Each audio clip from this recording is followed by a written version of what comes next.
सभी साथियों को नमस्कार, जय हिंद दोस्तों। एक बार पुनः आप सभी दोस्तों का स्वागत करता हूं ऑनलाइन इंस्टीट्यूट पर। प्यारे साथियों, आज के सेशन में हम बात करेंगे पशुपालन से संबंधित महत्वपूर्ण क्वेश्चनों के बारे में, क्योंकि भाई पशुपालन का जो टॉपिक है आपके पशु परिसर एग्जाम पेपर में 45 क्वेश्चनों का जो है एक श्रृंखला बनेगी, वो पशुपालन से रिलेटिव पर्सन हो गए भाई। और ये 45 नंबरों के होंगे भाई, 45 नंबरों के अंकों के होंगे। तो इसलिए इस टॉपिक को भी पढ़ना हमारे लिए आवश्यक है। पशुपालन में 15 से 20 जो आपके टॉपिक दे रखे हैं, प्रत्येक टॉपिक से क्वेश्चन बनेंगे और उसी के अकॉर्डिंग हम इस क्लास में ये पेपर जो है लेकर आए हैं आपके लिए पशुपालन से रिलेटिव। तो दोस्तों क्लास को पूरा देखें, क्लास अच्छी लगे तो भाई लाइक और शेयर जरूर कर देना। और जिन साथियों ने चैनल पर पहली बार विजिट किया है तो वो चैनल को सब्सक्राइब और बेल आइकन को प्रेस कर दीजिएगा भाई। तो दोस्तों यहाँ पर पहला क्वेश्चन है अपने इस पशुपालन से रिलेटिव। तो ग्रीष्म ऋतु में देखिए भाई, ग्रीष्म ऋतु में पशुओं में दोस्तों ग्रीष्म ऋतु में पशुओं में किस तत्व की कमी से पिका रोग हो जाता है। क्वेश्चन बनेगा कि पिका रोग किससे संबंधित है, या पशुओं में होने वाला एक रोग है, कोई ऐसा दे देगा और एक पिका रोग दे देगा तो आपको यहां से लगा के आना है। तो यानी कि क्वेश्चन कैसे भी बना सकता है, एग्जामिनर है तो वो आपका दिमाग पड़ेगा और क्वेश्चन कैसे भी जो है बना सकता है। अपने को अगर एक क्वेश्चन को अपन बारीकी से देखेंगे तो उसके साथ 3 से 4 क्वेश्चनों को हम जो बनाएंगे और सही करेंगे। तो दोस्तों यहाँ बात करते हैं अपन कि भाई पशुओं में होने वाला है पिका रोग, ये किसकी कमी के कारण होता है। तो देखिए, सोडियम, पोटेशियम, फास्फोरस या कैल्शियम। तो यहाँ बात करेंगे अपन ऑप्शन नंबर 3 के बारे में। फास्फोरस की कमी के कारण है जो ये पिका रोग होता है भाई पशुओं में। किसमें होता है? पशुओं में होने वाला एक रोग है पिका रोग।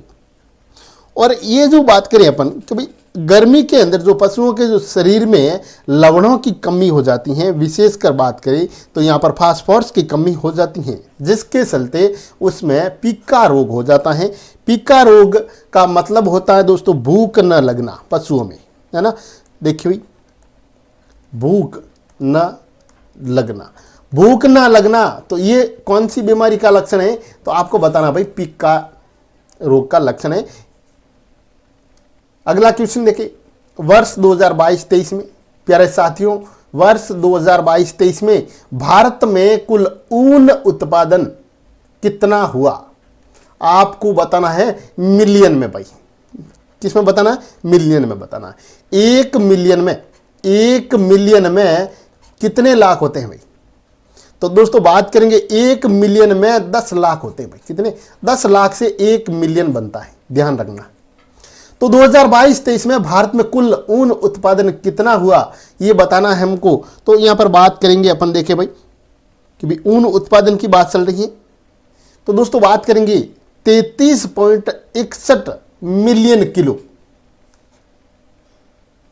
कितना? 33.61 मिलियन किलो, 33.61 मिलियन किलो ऊन उत्पादन हुआ है भारत में। कब हुआ है? 2022-23 की बात है, 2022-23 में। अगला क्वेश्चन देखें, भारत के कुल मांस उत्पादन में दोस्तों ऐसे ही क्वेश्चन आपको एग्जाम में मिलने वाला है। प्रत्येक क्वेश्चन परीक्षा पॉइंट ऑफ के माध्यम से देखा जाए तो एक क्वेश्चन, प्रत्येक क्वेश्चन आपके लिए वेरी मोस्ट इंपोर्टेंट है भाई। तो क्वेश्चन को पूरा पढ़ें और उसके बाद में जो है उसका आंसर आप ऐसे लगाएं भाई, ताकि क्वेश्चन को आप जो गलत ना कर सको। तो यहां बात करेंगे अपन कि भाई भारत में कुल मांस उत्पादन में सर्वाधिक योगदान किस प्रजाति का है। तो देखिए भाई, मुर्गी, बकरी, भैंस या फिर सुअर। तो दोस्तों बात करेंगे अपन यहां पर कि भाई भारत में कुल मांस उत्पादन में सर्वाधिक योगदान है जो है मुर्गी का है भाई। किसका है? मुर्गी का है। यानी कि मुर्गी का जो मांस है ये लगभग अपन बात करें तो 51% की यहां पर बात करेंगे। 51% है जो यहाँ पर मुर्गी का मांस है जो इसमें ज़्यादा उत्पादित होता है। तो किस प्रजाति का, तो भाई मुर्गी की। ऑप्शन नंबर 1 की बात करेंगे अपन यहाँ पर भाई राइट ऑप्शन के लिए। अगला क्वेश्चन देखें, उत्तर भारत में भैंस की सबसे अधिक दूध उत्पादन नस्ल का नाम बताना है आपको कि अभी क्या नाम है। बात करेंगे अपन यहां पर उत्तर भारत की यहां पर। तो दोस्तों उत्तर भारत में भैंस की सबसे अधिक जो है दूध उत्पादन नस्ल का नाम है वो बताना है। जिन साथियों को आता है कमेंट बॉक्स में कमेंट करते जाइए और बताते जाइए कि सर इसका जो ये राइट है भाई। तो देखिए सुरती, नीली रावी या मैसाना या मुर्रा। तो एक बात देखें, सुरती, नीली रावी, मैसाना या मुर्रा ये किसकी नस्लें हैं भाई? तो आपको बतानी सर ये भैंस की नस्लें हैं। किसकी है भाई? भैंस की नस्लें हैं। यहाँ से भी देखो नस्लों से भी क्वेश्चन बनेगा, एक क्वेश्चन नस्ल से रिलेटिव पूछा जाएगा भाई, देख लेना।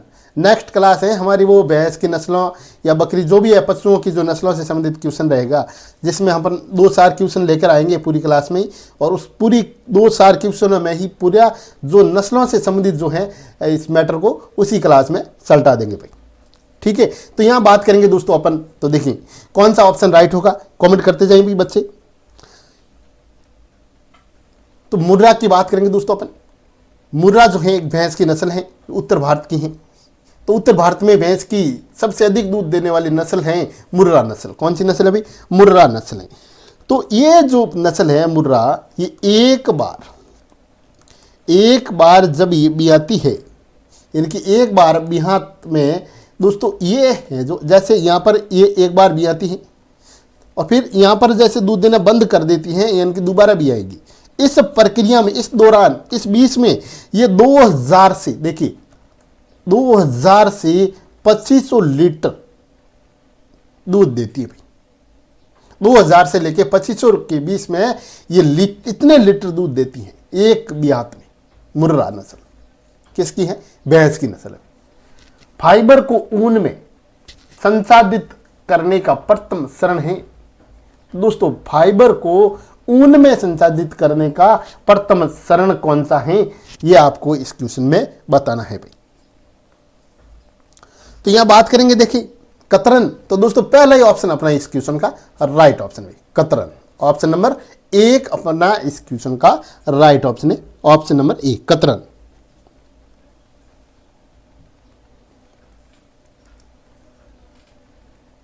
अगला क्वेश्चन देखिए, वर्मी कंपोस्ट। दोस्तों वर्मी कंपोस्ट में पौधों के लिए आवश्यक सूक्ष्म पोषक तत्व होता है। तो वर्मी कंपोस्ट ये खाद है, इसमें पौधों के लिए भाई, किसके लिए? पौधों के लिए बात चल रही है भाई। वर्मी कंपोस्ट में पौधों के लिए जो आवश्यक सूक्ष्म पोषक तत्व हैं वो कौन सा है? तो जिंक, तांबा, कोबाल्ट या ये सभी। जिन साथियों को ये क्वेश्चन आता है वो भाई कमेंट बॉक्स में कमेंट करें, बताएं सर इसका है जो ये ऑप्शन राइट होगा। तो दोस्तों बात करें अपन यहाँ पर, तो देखिए भाई वर्मी कंपोस्ट में जो जिंक होता है, तांबा होता है, कोबाल्ट होता है, यानी कि ये सभी है जो इसमें होता है जो पौधों के लिए आवश्यक है। जो पेड़ पौधे हैं उसके लिए ये सभी आवश्यक चीज़ें हैं जो किसमें देखने को मिलेगा? वर्मी कंपोस्ट जो है खाद है, इसमें देखने को ये चीज़ें मिलती हैं। फिर बात करें अपन, देखिए जिंक है, तांबा है, कोबाल्ट है, ये तो अपने ऑप्शन में दे ही रखा है। इसके अलावा इसमें कैल्शियम भी जो है भरपूर मात्रा में मिलता है, गंधक भी देखने को मिलता है, यानी कि जो है ये चीज़ें हैं जो पौधों के लिए आवश्यक हैं। किस पशु की हड्डियों का उपयोग, दोस्तों कौन से पशु की हड्डियों का जो प्रयोग है, उपयोग है, मूर्तियों के निर्माण में किया जाता है? तो यहां बात करेंगे अपन, तो देखिए हाथी नहीं है भैया, ऊंट बिल्कुल राइट है दोस्तों। ऊंट की हड्डियों का जो उपयोग है मूर्तियों के निर्माण में किया जाता है। क्योंकि बात करें कि ऊंट की जो हड्डियां होती हैं दोस्तों, ये हाथी दांत के तुलना में अगर देखा जाए तो उसके समतुल्य होती हैं, कठोर होती हैं। जितना कठोर हाथी दांत होता है उतने ही कठोर ये जो है ऊंट की हड्डियां होती हैं, जिसका उपयोग मूर्तियां बनाने के लिए किया जाता है। और फिर बात करिए अपन कि ये जो दोस्तों हैं ऊंट की हड्डियां लंबे टाइम तक, लॉन्ग टाइम तक, लंबे समय तक है जो सफ़ेद बनी रहती हैं। इसलिए जो है इसका प्रयोग मूर्तियां बनाने में किया जाता है। किसका प्रयोग भाई? देखें काफ़ी बच्चे बोल रहे हैं किसका प्रयोग? ऊंट की हड्डियों का प्रयोग की बात यहाँ पर कर रहे हैं अपन। तो ऊंट की हड्डियाँ कैसी है भाई? तो हाथी दांत के समान कठोर है भाई। उसकी तुलना करें अपन तो उसके समान ही इतनी कठोर है। इसलिए जो इसका प्रयोग जो है मूर्तियां बनाने में किया जाता है। पशुओं में कर्तन दांत, प्यारे साथियों, पशुओं में कर्तन दांत की कुल संख्या होती है 4, 6, 8, 10। बताइए भाई। इसको मैंने पोल किया था। देखिए अपने YouTube चैनल पर पोल किया था। काफ़ी बच्चे बता रहे, 4 बता रहे, 6 बता रहे, 8 बता रहे, 10 बता रहे। इसका मतलब पढ़ते नहीं हो भाई तुम लोग। तो पशुओं में कर्तन दांत की जो कुल संख्या होती है दोस्तों, कितनी होती है बताएं भाई। जिन बच्चों को आता है तो क्वेश्चन को बताते जाइए। तो पशुओं में कर्तन दांत की जो संख्या होती है दोस्तों वो 4 जोड़ी होती हैं। कितनी? देखिए 4 जोड़ी। 4 जोड़ी का मतलब क्या होगा? यानी कि 8 होगी। 4 जोड़ी, जोड़ी बोलते हैं तो एक को 2 बोला जाएगा यहाँ पर। तो अपन बात करेंगे ऑप्शन नंबर 3 अपना इस क्वेश्चन का राइट है। कितनी होगी भाई? 8 होगी। यानी कि 4 जोड़ी होती हैं, यानी कि 8 होती हैं। और दोस्तों ये जो कर्तन दांत है ना, इनके बारे में बात करें, कर्तन दांत, तो देखिए भाई, गाय,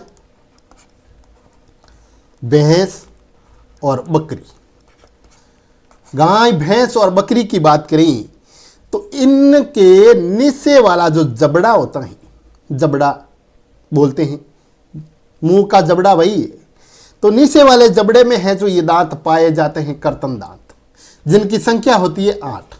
इनकी 4 इस तरफ और 4 इस तरफ, 4 इस तरफ, देखिए ये 4 इस तरफ और 4 फिर इस तरफ, ऐसे। तो ये है जो इसमें 8 संख्या होती है टोटल। अगला क्वेश्चन देखिए भाई, भेड़ बकरियों को कितने वर्ष की आयु में प्रौढ़ माना जाता है? तो भाई भेड़ बकरियों को कितने वर्ष की आयु में प्रौढ़ माना जाता है? बताएं भाई। जिन बच्चों को आता है साथ में कमेंट करते जाइए। तो यहां बात करेंगे दोस्तों अपन भाई, भेड़ बकरियों को 5 वर्ष की उम्र तक, 5 वर्ष के आयु को प्रौढ़ माना गया है भाई भेड़ बकरियों को। नेक्स्ट क्वेश्चन देखिए, देखिए बीमा कंपनी द्वारा गाय का बीमा करने के लिए निर्धारित आयु सीमा कितनी है? तो प्यारे साथियों इंपॉर्टेंट कर दो इस क्वेश्चन को, क्योंकि ऐसे ही क्वेश्चन वहां पर आपको फेस करने पड़ेंगे। तो प्रत्येक क्वेश्चन को ध्यान से देखोगे, क्लास को ध्यान से देखोगे तो एग्जाम में क्वेश्चनों को आप राइट करके आओगे और सेलेक्ट होगे भाई। नहीं तो जितनी भर्ती आई हैं पशु परिसर की यहाँ पर बात कर रहे हैं अपन, जैसे मान लो 100 पोस्टें हैं, तो ये भाई 100 पोस्टें हैं तो ये ऐसे खाली तो रहेगी नहीं, 100 लोग यहाँ पर इसमें ज्वाइन लेंगे। तो इसमें उसी को सिलेक्शन मिलेगा जो गवर्नमेंट ने, जो सरकार ने निर्धारित किया है सिलेबस, और सिलेबस के अकॉर्डिंग जो बच्चे तैयारी करेंगे।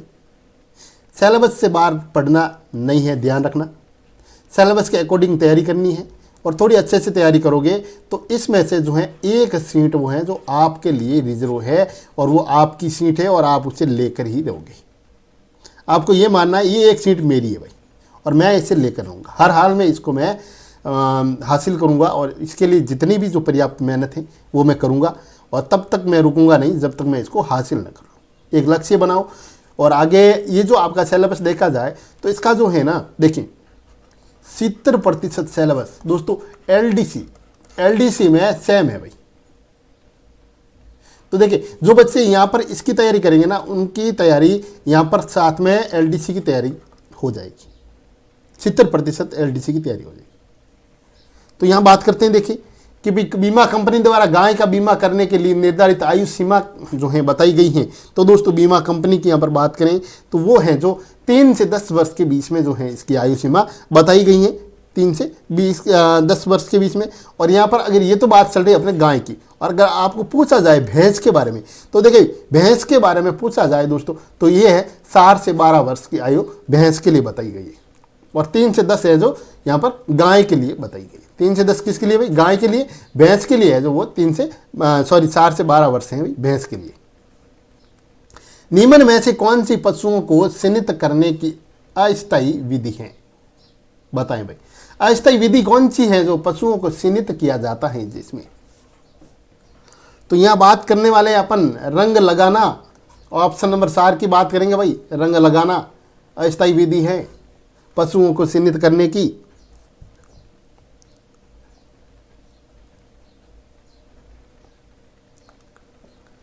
मल्लीनाथ पशु मेला दोस्तों काफी बार तो क्या, जैसे मान लो 10 एग्जाम होते हैं अपने राजस्थान में, तो 8 एग्जाम में मल्लीनाथ से संबंधित क्वेश्चन बनते हैं। भलाई लोक देवता के बारे में पूछा जा सकता है इसमें से, निम्न में से, या फिर इसके स्थान है जो असुमिलित दे दिए जाएंगे, या इनसे मेलक से संबंधित क्वेश्चन बनेगा। मल्लीनाथ जी के जो हैं इसको आप इंपॉर्टेंट करें और इसके बारे में थोड़ा ध्यान से देख लेना। और मैं पूरा है जो इनके बारे में आपको पीडीएफ में जो बता दूंगा, तो वो इस वीडियो के डिस्क्रिप्शन में आपको हमारे टेलीग्राम चैनल का लिंक मिलेगा, वहाँ से आप उस पीडीएफ को ज़रूर डाउनलोड करें और अपना रिवाइज है जो करें भाई। तो दोस्तों मल्लीनाथ पशु मेला किस नदी के किनारे आयोजित किया जाता है? मल्लीनाथ पशु मेला पहले बाड़मेर में होता था। कहाँ पर भाई? बाड़मेर में।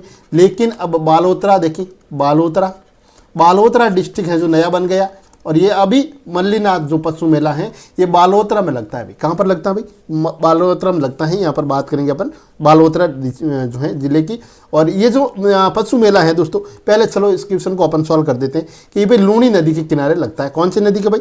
लूणी नदी के किनारे है जो ये मेला लगता है। और फिर बात करें दोस्तों कि ये मल्लीनाथ पशु मेला है जो कब से कब तक आयोजित किया जाता है, तो यहाँ बात करेंगे अपन, देखें चैत्र कर्षण एकादशी से लेके ये जो मेला है चैत्र शुक्ल एकादशी तक आयोजित किया जाता है। चैत्र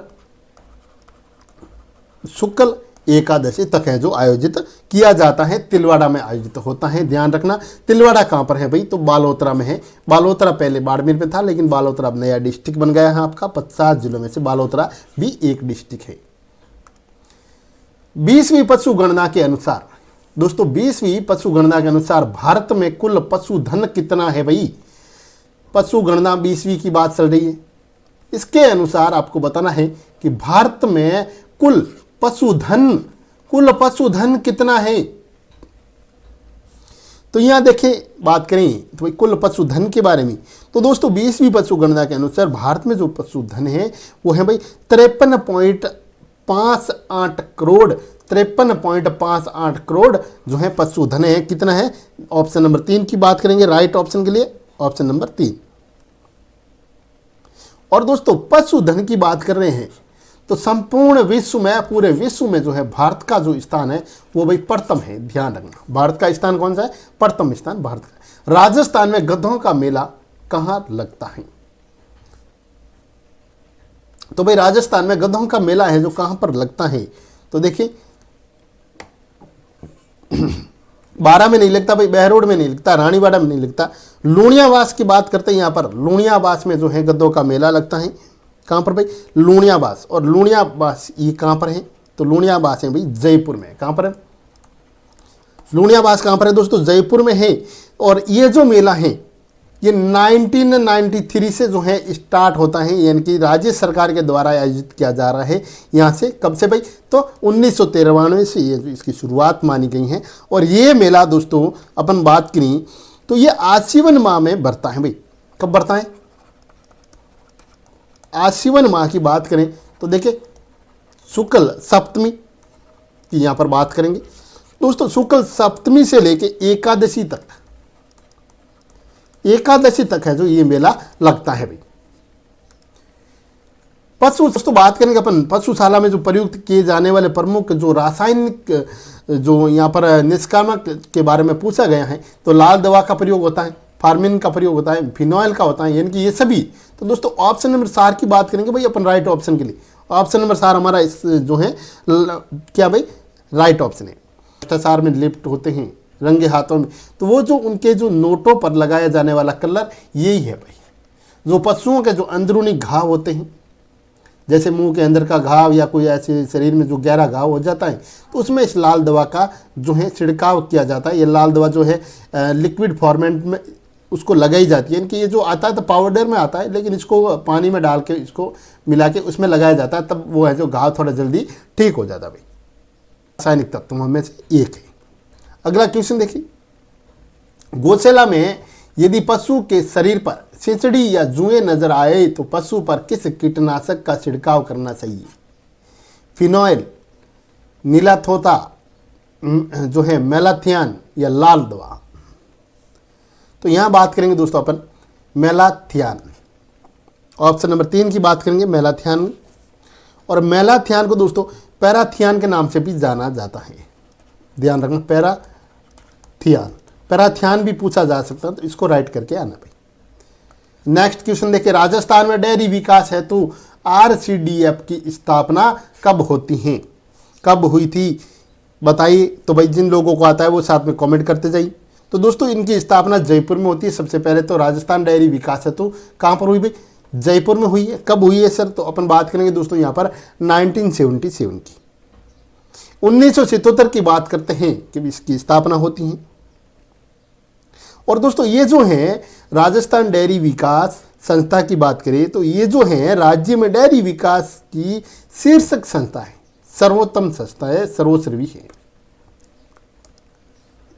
निम्न में किस स्थान पर RCDF द्वारा संचालित पशु आहार संयंत्र स्थापित नहीं है? मैं काफी बार बच्चों को कहता हूं क्वेश्चन को हमेशा पूरा पढ़े और उसके बाद है जो उसका आंसर दे। बच्चे क्वेश्चन कैसे पढ़ते हैं बताएं। देखिए, निम्न में से किस स्थान पर RCDF द्वारा संचालित पशु आहार संयंत्र स्थापित है? हाँ है, तो भाई काला डेरा। अरे काला डेरा में तो है, लेकिन ये क्वेश्चन कह रहा है जो नहीं है वो बताना है आपको। भाई जो नहीं है वो बताना है यहाँ पर। तो देखिए काला डेरा है, नंदबई है, लबिया जो है ये है कला, और नारवा खिंसियान में नहीं है भैया। ऑप्शन नंबर 4 की बात करेंगे अपन राइट ऑप्शन के लिए। और ये जो लबिया कला है ये भीलवाड़ा में आता है, ध्यान रखना भाई। ये नंदबई की बात करें दोस्तों तो ये नंदबई है जो ये भरतपुर में है। कहाँ पर है भाई? ये भरतपुर की बात करेंगे अपन, नंदबई भरतपुर में। और काला डेरा की बात करें दोस्तों तो ये काला डेरा है जो ये जयपुर ग्रामीण में है भाई। कहाँ पर है? जयपुर ग्रामीण में आता है काला डेरा। और ये जो है इसमें नारवा खिंसियान जो जोधपुर की बात करेंगे ये इसमें नहीं है शामिल, ध्यान रखना भाई। राजस्थान में उष्ट्र संरक्षण योजना कब से प्रारंभ की गई?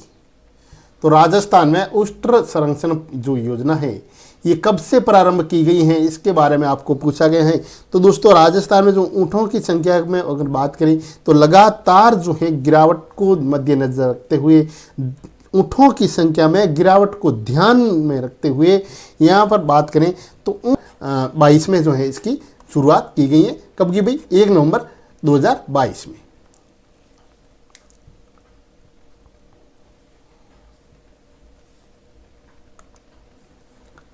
निम्न में से कौन सा जिला गोपाल योजना में सम्मिलित नहीं है? तो गोपाल योजना में जो सम्मिलित नहीं है उसके बारे में आपको यहाँ पर जो है बताना है भाई कि भाई कौन सा जो जिला है गोपाल योजना में सम्मिलित नहीं है। तो देखिए बूंदी है, धौलपुर है, लेकिन करौली नहीं है भैया। उदयपुर है, बिल्कुल है सर। इनके अलावा देखा जाए तो देखिए चित्तौड़गढ़ है, देखिए चित्तौड़गढ़ है, डूंगरपुर है। इन जिलों के अलावा देखा जाए तो है ना कोटा है, डूंगरपुर की बात करेंगे, कोटा की बात करेंगे, टोंक की बात करेंगे, टोंक की, और सवाई माधोपुर की बात करेंगे इसमें। और साथ में जो ये ज़िले हैं जो इसमें शामिल है भाई, लेकिन ये अपना करौली जिला है जो इसमें शामिल नहीं है भाई। इसमें टोटल जो है 10 जिलों को शामिल किया गया है। कितने जिलों को? 10 जिलों को इसमें शामिल किया गया है। अगला क्वेश्चन देखिए भाई, मुख्यमंत्री कामधेनु पशु बीमा योजना में एक परिवार के अधिकतम कितने पशुओं का बीमा किया जा सकता है? तो भाई एक परिवार की अधिकतम है जो 2 पशुओं का बीमा किया जा सकता है, और प्रत्येक पशु को 40,000 रुपये का है जो बीमा यहाँ पर किया जाता है। प्रत्येक पशु का अधिकतम 40,000 रुपये का बीमा होता है। 2 पशुओं का जो बीमा हुआ है वो 80,000 की यहाँ बात करेंगे, दोनों का सम्मिलित मिला के। एक का कितना होगा भाई, एक का 40, तो दोनों का तो 80,000 प्रति पशु जो है 40,000, प्रत्येक पशु का 40,000 का बीमा इसमें किया जाता है। तो प्यारे साथियों, क्लास अच्छी लगी है तो कमेंट करके ज़रूर बताइएगा कि सर क्लास अच्छी लगी है। और हाँ भाई, आप लोग कमेंट बॉक्स में ये बताइए मेरे को कि आपका जो सिलेबस है उसमें जो है किस टॉपिक का नाम आप बता दो, और मैं उसमें 5 से 10 क्वेश्चन आपके में लेकर आऊँगा, और पूरे टॉपिक को, संपूर्ण टॉपिक को 5-10 क्वेश्चनों के मार्फत जो है अपन उसको पूरा कर लेंगे भाई, टॉपिक को एक ही क्लास में।